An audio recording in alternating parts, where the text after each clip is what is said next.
राम राम। आप सभी के अंदर विराजमान मेरे परम पिता परमात्मा को मेरा कोटि कोटि नमन। हमारा सतगुरु सुखराम जी महाराज के ग्रंथ में तत्व भेद का अंग चल रहा है। सतगुरुदेव तत्व का क्या भेद है ये बता रहे हैं। ब्रह्म के 3 प्रकार के तत्व बताए गए हैं। एक आत्म तत्व, दूसरा परमात्म तत्व और तीसरा परम तत्व। आत्म तत्व संसार में जितने भी रूप आपको दिखते हैं वो आत्मा सबके अंदर है। फिर चाहे मनुष्य हो, चाहे देवता हो, चाहे जीव जंतु हो, तो वो आत्म तत्व के रूप में है। और परमात्म तत्व राम शब्द को कहा गया है, जो कि निराकार है, निरंजन है। और इस राम के शब्द को जब आत्मा इस संत विधि से रटती है, श्वास पर श्वास में रटती है, तो वो परम तत्व इस आत्मा को लेने के लिए आ जाता है। इस शब्द धुन के रूप में, इस धुन के रूप में वो जहां से आया है, सतलोक से आया है और इस आत्मा को सतलोक ही ले जाता है। जिस तरह संसार में एक माता की भक्ति होती है, दूसरी पिता की भक्ति होती है और तीसरी पति की भक्ति होती है। माता की भक्ति माया की कहलाती है, जिससे संसार में आपको सुख मिलते हैं। आपने भक्ति की, आपने इच्छा की, देवताओं से आपने प्रार्थना की, तो आपको संसार के सारे सुख वैभव माया मिल गई। पिता की भक्ति ब्रह्म तक की कहलाती है, जिसे कि होण काल की भक्ति भी कहा जाता है। होण काल का मतलब ही यही है कि जहां तक काल की पहुंच है, यानी 4 ब्रह्म तक तो काल की पहुंच है। जीव ब्रह्म, चिदानंद ब्रह्म, शिव ब्रह्म, पार ब्रह्म। तो यहां तक तो काल की पहुंच है, लेकिन उस अमर लोक तक काल की पहुंच नहीं है। वो सतलोक है, वो परमात्मा का देश है, वहां इस काल की पहुंच नहीं है।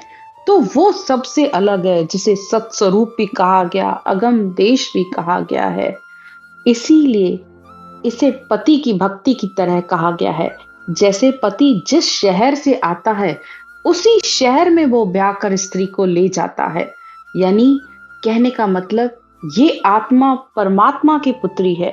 अब वो जब तक होण काल के ब्रह्म तक की भक्ति कर रही है, तो जिस देश से आई है, चाहे फिर चिदानंद से आई हो, शिव ब्रह्म से आई हो, पार ब्रह्म से आई हो या पर ब्रह्म से आई हो, तो वहां से जहां तक की भक्ति करती है उस देश तक वो जाती है, क्योंकि वो ब्रह्म उसे लेने ही उस तरीके से आया है, जिसे अक्षर ब्रह्म भी कहा जाता है। जो लोग अक्षर ध्वनि सुनते हैं, यानी इस शरीर में अनेक तरीके के नाद और ध्वनियां सुन रहे हैं और वो अंदर सुन रहे हैं, वो ध्वनि बाहर की नहीं है।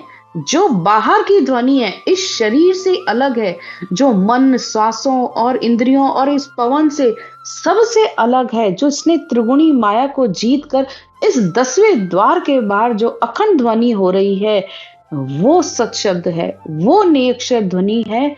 वो आत्मा को अपने देश में, अगम देश में ले जाती है। उससे आत्मा का जन्म मरण खत्म होता है। लेकिन जब तक इन 4 ब्रह्म के देशों तक है, यानी होण काल ब्रह्म तक है, तब तक इस आत्मा का जन्म मरण नहीं मिटता है। तो जो ये परम तत्व आता है, जो सतलोक से ये ने अक्षर आया है, वो आया जहां से है वही आत्मा को लेकर जाएगा। और इसके आने पर ही इस आत्मा के सारे भरम कर्म, संशय, मोह, माया, पांचों विषय, प्रकृतियां, ये सब कुछ इसी की ताकत से छूटता है। क्योंकि ये सत्शब्द की कथा बहुत ही अनमोल है, बहुत ताकतवर है ये शब्द। सत शब्द की कथा सुनो या सुन जो ज्ञानी ध्यानी सारा, 10वां द्वार फोड़ कर निकसे नहीं है अटकण हारा। तो सब ज्ञानी ध्यानी भक्ति करने वाली सब आत्माएं सुनो इस सत्य शब्द की कथा, जो कि सत्य है, जो कि अंतर इस धुन के रूप में, इस आवाज के रूप में प्रकट हुई है। तो वो आत्मा को कहीं भी नहीं अटकाता है। वो 10वें द्वार को फोड़कर उस आत्मा को अगम देश से आया है और अगम देश में ही इस आत्मा को लेके जाएगा। लेकिन सारा संसार इस ज्ञान को समझता ही नहीं है। वो सिर्फ ज्ञान 52 अक्षरों तक ही समझ के उसे लगता है कि मुझे सब ब्रह्म की प्राप्ति हो जाएगी। तो थोड़ा सा आप ध्यान दीजिए ना, क्यों सब ज्ञानी और ध्यानी जो बने हुए हैं वो सब अलग अलग ज्ञान को क्यों कतराए हैं? कोई कहता है कि मैं शिव ब्रह्म तक पहुंचा, कोई कहता है चिदानंद ब्रह्म, कोई पार ब्रह्म कह रहा है, कोई पर ब्रह्म कह रहा है, कोई मुक्ति कह रहा है, कोई गति कह रहा है, कोई मोक्ष कह रहा है। तो कहीं ना कहीं कुछ तो ज्ञान में अलग है, तभी तो वो कुछ अलग अलग तरीके से बताया जा रहा है। लेकिन हाँ, जो जहां पहुंचा है वो वहां के आनंद को प्राप्त करके उसे ये लगता है कि मैं जहां पहुंच गया वहां तक सब कुछ बस यहीं तक है। तो वो उसी आनंद को अपने अपने शब्दों में गाता रहता है, और सुनने वाले उस ज्ञान की समझ नहीं कर पाते हैं कि वो कहां तक की बात कर रहे हैं। तो उन्हें लगता है कि सब कुछ एक जैसा है। नहीं, ऐसा नहीं है। हर संत की अलग अलग पहुंच है, हर संत के ज्ञान में भी अलग अलग आपको दिखेगा। तो जहां जो पहुंचा है वो वहां की महिमा कर रहा है। लेकिन यहाँ सतगुरुदेव हमें 52 अक्षरों का ज्ञान, 53 अक्षर, 54 अक्षर, 55, इन सब के अर्थ भी बता रहे हैं। सब ज्ञानों का उन्होंने अलग अलग निर्णय भी किया है। सब ज्ञानों का निर्णय मिलता है तभी तो पता चलता है कि वो परम सत्य कौन सा है, वो परम पद कौन सा है जिसमें मिलकर इस आत्मा की मुक्ति हो जाती है। तो आज सतगुरुदेव वही 52, 53 और 54 अक्षरों के ज्ञान की और महिमा करके बता रहे हैं। 52 अक्षर है जग माही, सातु मात लगे ए नाही। 52 अक्षर है विस्तारा, पंडित पढ़े सकल ये संसारा। तो संसार में 52 अक्षरों का ज्ञान, वेदों का ज्ञान है, उपनिषदों का ज्ञान है, शास्त्रों का ज्ञान है। और लेकिन इस सतशब्द का ज्ञान, परम पद का ज्ञान में ये सातों मात्राओं और इन 52 अक्षरों में नहीं है वो ज्ञान। ये केवल ज्ञान है जिसे न पंडित न ही वेदों में गाया गया है। 52 अक्षर है विस्तारा, पंडित पढ़े शकल ये सारा। सब पंडित ज्ञानी इसी वेदों के, शास्त्रों के ज्ञान को पढ़ते हैं और सुनाते हैं।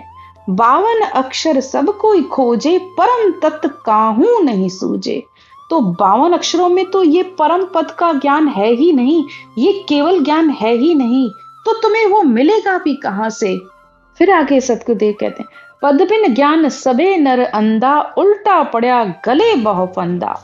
अब संसार में वेदों, शास्त्रों में सारे मंत्रों की विधियां बताई गई है, यज्ञ की, हवनों की, तीर्थ की, दान की, पुण्य की, अनंत तरीके के मंत्रों का जाप करके उसके सुख की प्राप्ति के मंत्र बताए गए हैं।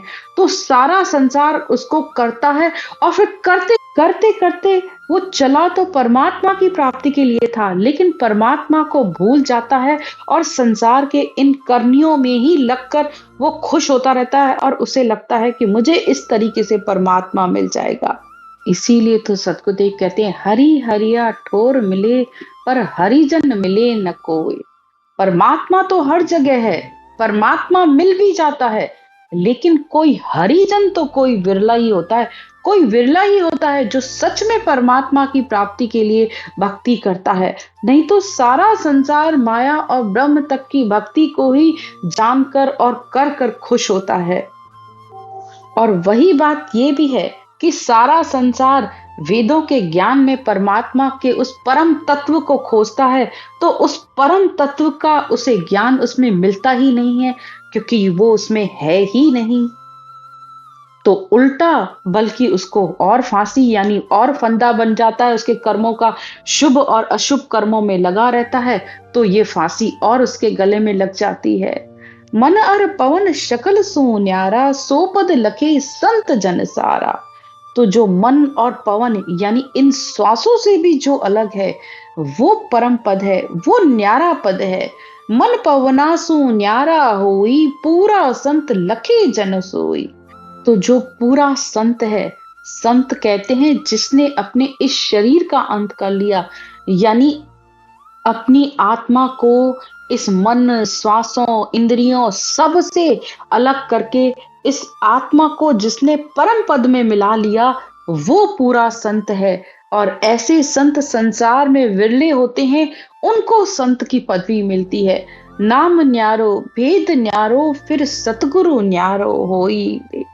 तो ये राम का नाम भी न्यारा है, वो निराकार राम है, वो निर्गुण राम है, तो इसका नाम भी न्यारा है, तो इसको करने का तरीका भी न्यारा है, और फिर इसको करने के बाद जो आता है वो भी न्यारा है। वो अखंड धुन जिसे अखंडी निजानाम ब्रह्म विचार कहा गया है। तो असल ब्रह्म का विचार वो है। फिर आगे सतगुरुदेव कहते हैं, ज्ञानी पंडित पढ़ भरमाना, परम तत्व का मर्म न जाना, पढ़ पढ़ कर ज्ञान बताए, आप न समझे भूला होई। तो संसार के ज्ञानी पंडित वेदों को पढ़ पढ़ कर बताते रहते हैं, लेकिन जो परम तत्व है उसका मर्म कोई जानता ही नहीं है कि ये सच्शब्द आएगा कैसे, ये नियक्षर आएगा कैसे, उसका क्या भेद है, क्या विधि है, वो कैसे अरूप आत्मा, अरूप परमात्मा, अरूप ज्ञान, अरूप भेद, अरूप विधि, सब कुछ तो अरूप है, और तुम सिर्फ उस ज्ञान में उसको ढूंढते रहते हो, तो कैसे मिलेगा। तो वो पढ़ पढ़ कर तो बता देते हैं, लेकिन अनुभव ना होने की वजह से खुद भी भूले हुए हैं और दूसरों को भी भटका देते हैं। तो भक्ति करते हुए भी आत्मा उस परमात्मा में नहीं मिल पाती है। तो फिर वही बात, दादू दुनिया डूब गई, ले ले हरि का नाम, जाना था किस गांव को, चली गई किस गांव। तो जाना तो परमात्मा के देश में था, लेकिन न तो ज्ञान बताने वाला सही मिला, न संत मिला, न ही कोई सतगुरु ऐसा मिला कि उसे उस रास्ते का पता बताए कि इस रास्ते पर चलकर परमात्मा से मिला जाता है। तो न तो खुद पहुंचा, न दूसरे को पहुंचा पाया। इसीलिए कहते हैं, राम नाम कहने लागो, संता सो प्रीत नहीं काई, तब पच पच था को माए घट उदय है नाई। तो राम राम तो बोल रहा है और सारा संसार बोल रहा है। कोई अभिवादन के रूप में राम राम को बोल रहा है, तो कोई एक दूसरे से मिलने पर बोल रहा है, तो कोई श्वास श्वास में बोल रहा है। लेकिन उस राम को जानने का जो सबसे सरल तरीका है, उस राम को कोई नहीं जान पा रहा है कि भाई सिर्फ इस श्वास पर श्वास में, इस आती जाती श्वास में, कंठ और जिह्वा से इस राम के नाम को लेने पर वो सत्शब्द, ये शब्द ध्वनि, ये जो आवाज है, जिसे अनेक नामों से संतों ने बुलाया है और कितने ही उन्होंने वर्णन किए हैं कि वो इस तरीके से है जैसे रात का सन्नाटा होता है, सन सन सन सन, जैसे थाली में झनकार होती है, मंदिर की घंटी के बाद जो आवाज सुनाई देती है, या जिसे कहा गया है कि छोटी छोटी चिड़ियाएं होती हैं जो जैसे ची ची ची ची करती रहती है, या वो जैसे सिर के ऊपर झुन झुन झुन झुन झुन इस तरीके से आवाज आती रहती है। कितने संतों ने कितने तरीकों से उसको बताने की कोशिश की है वो एक जैसी ये, लेकिन बस हर संत अपना अपना तरीके से बताता है कि मुझे वो इस तरीके से सुनाई दे रही है। और इसको शरीर नहीं या मन या तुम्हारे कान नहीं सुनते, इसको अनुभव आत्मा करती है। और जब आत्मा अनुभव करती है ना, तो उसके अंतर से ये इच्छा होती है कि मैं बार बार इसको सुनूं, ये कैसी है, क्योंकि वो उसको बहुत अच्छी लग रही होती है। तो वो बार बार जब भी सुनती है, तो उसे एक जैसी जब वो आवाज सुनाई देने लगती है, तो बस वो वही है, उसे ही समझना है। और सारे ज्ञान का सार ये ही शब्द धुन ही है जो तुम्हारे अंदर प्रकट हुई है, लेकिन आई वो परमात्मा के देश से है। फिर आगे सतगुरुदेव कहते हैं, परम तत्व को सार बतावे, सो पद छोड़ आन क्यों सरावे। सारा संसार यानी ज्ञानी, शास्त्री, पंडित सब शास्त्रों के ज्ञान में कहते हैं कि परम तत्व सार है, वो परमात्मा सार है। लेकिन फिर परमात्मा के नाम को ही छोड़कर वो फिर दूसरी करनी और क्रियाओं में क्यों लगा देते हैं कि ये करो तो मुक्ति हो जाएगी, ये करोगे तो मुक्ति हो जाएगी। खुद ही कह रहे हैं कि परमात्मा का नाम लो, नाम लो, और जब नाम लेने की बारी आती है तो मौन होके बैठ जाते हैं। तो कैसे मिलेगा परमात्मा। पंडित का क्या कहिए ज्ञाना, छाड़ पेड़ डाल क्यों जाना। अब पंडितों के ज्ञान को क्या कहा जाए, यानी जो मूल है, जो सारी सृष्टि का मालिक है, उसकी भक्ति को छोड़कर अन्य भक्तियों से फिर मोक्ष की प्राप्ति बताते रहते हैं। सारा संसार देखिए ना, भक्ति के नाम पर वो करता क्या है, चमत्कारों के पीछे भागता रहता है। जहां चमत्कार बस उसी को नमस्कार कि भाई इसी को परमात्मा मिल गया। तो परमात्मा तो किसी रूप में, किसी ज्योति में, किसी उजाले में वो तो है ही नहीं। कैसे तुम सोचते हो कि वो परमात्मा इस रूप में? जहां भी कुछ दिखता है, दिखने और दिखाने में है, तो वो सब माया है। फिर आगे सतगुरुदेव कहते हैं, पढ़ पढ़ वेद जन्म यूं जाई, परम पद तत्व वे लखे न भाई। सारी जिंदगी ज्ञान को पढ़ने और सुनने में निकल जाती है, लेकिन परम तत्व का भेद उनको नहीं मिल जाता है, क्योंकि वो वेदों के ज्ञान में उसको ढूंढ रहे हैं या ज्ञानी के ज्ञान में उस परम तत्व को खोज रहे हैं। लेकिन उद्भुत कला कहाँ तक बाखूं, दिव्य दृष्टि की देखी आंखों। लेकिन सदगुरुदेव कहते हैं वो तो उद्भुत कला है, यानी वो अनुपम कला है, मैं उसका कहाँ तक बखान करूं। अगर तुम उसे ज्ञान में ढूंढने की कोशिश कर रहे हो, तो वो ज्ञान दृष्टि से तो बिल्कुल नहीं समझ में आएगा, न सुरत दृष्टि से समझ में आएगा। जब दिव्य दृष्टि अंदर खुलती है, तब आत्मा ऐसे ब्रह्म धुन के, ऐसे शब्द ब्रह्म के दर्शन करती है, ऐसी शब्द ब्रह्म का अनुभव करती है। इसीलिए तो सदगुरुदेव संसार के ज्ञानियों के लिए कहते हैं, देखो रे देखो भाई मत जगत की, लल फल रिझावे प्रभु को जाने भोला रे। ये सारा संसार देखो परमात्मा को कितना भोला समझता है। जो परमात्मा ने तुम्हें दिया है, संसार का धन संपत्ति जो भी तुम्हें दिया है, और उसी को चढ़ाते हो, और उसको चढ़ाकर फिर समझते हो कि वो परमात्मा मुझे मिल जाएगा। कैसी मति है ये। अरे परमात्मा ने बुद्धि दी है, तो थोड़ा तो विवेक रखो, कि इस विवेक से समझो कि ज्ञान क्या कह रहा है। ज्ञान, संत, केवली, भगवंत सब यही तो कह रहे हैं कि जिसको भी परमात्मा आज तक मिला है, अंतर में मिला है, बाहर किसी को भी नहीं मिला है। सुनता कर्म भरम सब जावे, जो प्यासे को नीर पिलावे, बिन समझा पीवे नहीं कोई, कहा कहूं इचरज यो होई। संसार में जब तक इस सतपद के, इस केवल ज्ञान को जब तक सुनकर धारण नहीं करोगे, तब तक न तुम्हारे कर्मों का, न तुम्हारे भरमों का नाश होगा। लेकिन जिसको अंतर में मिल जाता है, तो जैसे प्यासे को पानी मिलने पर शांति और आनंद का अनुभव होता है, बस उसी तरीके से इस आत्मा को अंतर में शांति अनुभव होती है। आत्मा उसका आनंद लेती है। लेकिन जो नहीं समझता है, तो वो बिना समझ वाले को न उस सतपथ के ज्ञान को धारण करने पर उस परमात्मा की न तो प्राप्ति होती है, न ही ये ज्ञान बुद्धि पर बैठता है। क्योंकि जब तक विधि से, भेद से सुमरन करोगे नहीं, तब तक समझ में नहीं आएगा, न ये ज्ञान समझ में आएगा, ना ही भक्ति का भेद समझ में आएगा, ना ही परमात्मा की प्राप्ति हो सकती है। इस तरह सतगुरुदेव ने हमें उस परम तत्व का महत्व बताया, कि उस परम तत्व के आने का क्या विधि है, क्या भेद है, और उसके आने के बाद इस आत्मा के कैसे संशय खत्म होते हैं। तो भेद और विधि से सुमरन कीजिए, तो उस परम तत्व के दर्शन आपको भी होंगे। आज की चर्चा यहीं तक। राम राम। सिमरन की विधि। सिमरन करने का तरीका बहुत ही सरल है। सबसे पहले आप अपनी इस श्वास को समझिए।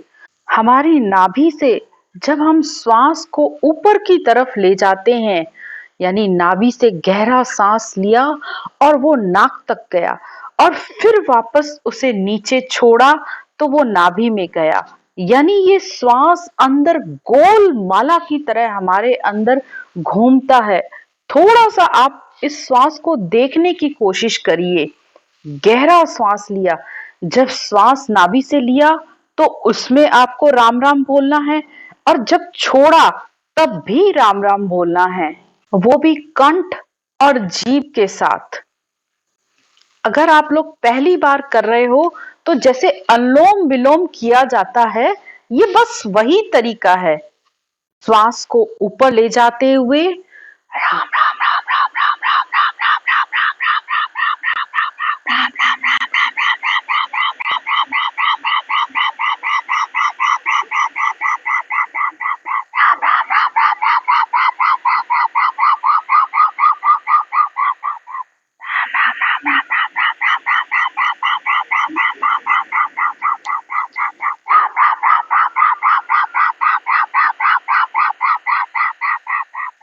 श्वास को देखते हुए आपको सिमरन करना है। ये सिमरन की विधि है। जब आप इस तरीके से सिमरन करते हो तो वो सत्शब्द, शब्द ब्रह्म ने अक्षर आकर इस कंठ कमल पर जागृत हो जाता है।